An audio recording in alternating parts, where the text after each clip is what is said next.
second agenda of the council, I would include an update section.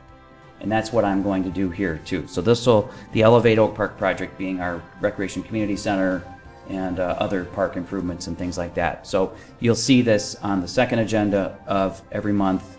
And in this section, I will be providing updates as it relates to those projects. So tonight, I want to give you just a really brief overview on where a couple of things stand. Because, obviously, there's some monumental changes about to take place. So, first, we are in the process. Now, we've formed our internal project management group. And actually, tomorrow we have our second meeting already after the election.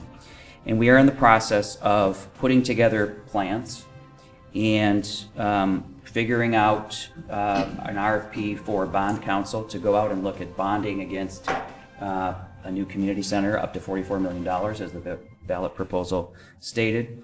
We're also looking to move quickly on the construction of the event hub, which will be the next door to the City Hall space, that green space developed over there, which will include an amphitheater, a Four Seasons Farmers Market event space, a memorial garden, and a walking path.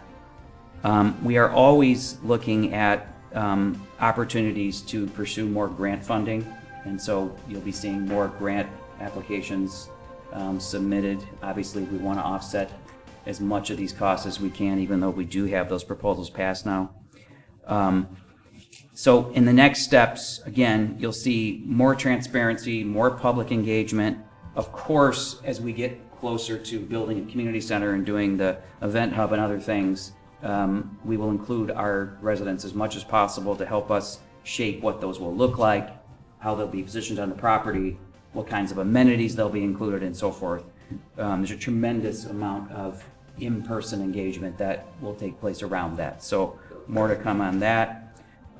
We will also need to start looking at the possibility of amending our Parks and Recreation Master Plan, again, to allow for the development of the ice arena space over here, and then the part of the community center that we would potentially demolish for senior housing, potentially.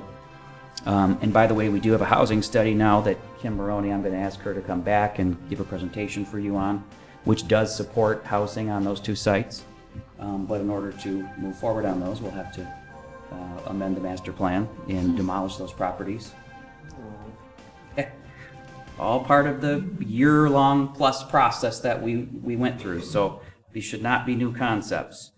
Also, I'm just going to miss that ice arena, that's all. What am I missing here? So I think the other thing too is a lot of residents have asked, when do these tax increases go into effect? And they will go into effect at the summer tax bill of 2024. So that is the earliest that they will see those. But that's a lot. There's going to be a lot more. There's a lot of moving parts involved in this. We're going to manage this very much the same as we did the City Hall project.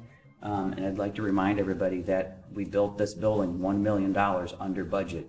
And we intend on doing the same thing with anything else we construct going forward too. So you do that by adhering to a very strict project budget, holding people to timelines and so forth. And we intend on doing that with these projects. But it is a lot. There's a lot of construction, especially when you include the county's work on Shepherd Park that's going to take place very soon as well. So one last thing I wanted to mention was we are looking at, with these new proposals passed, obviously all these new facilities, all these park improvements, all these things going on in recreation, we are going to need to have a dedicated facilities management group.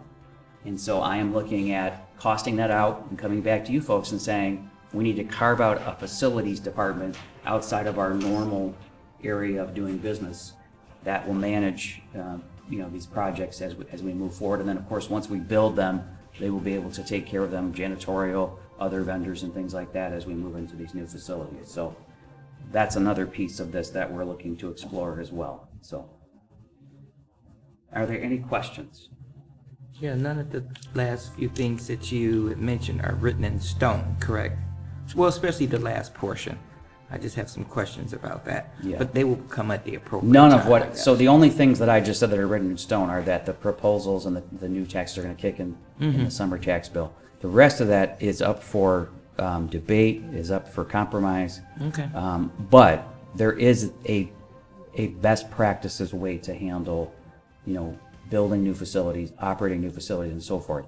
And I think if I have one message for the community that I want people to walk away from this meeting tonight with, it's that this is by far and away the most, in my opinion, the most monumental change that this community will see probably in a generation. We're talking about massive, massive things. The building we are sitting in was a $21 million project. The community center project alone is a $44 million project. So that's just one project. So there's a whole bunch more to this than I think we realize so far. But that is going to take us changing the way that we do business and the way we look at ourselves and the way we manage our parks and recreation amenities and facilities and parks assets. So big changes coming. Okay, well, we're up for the changes.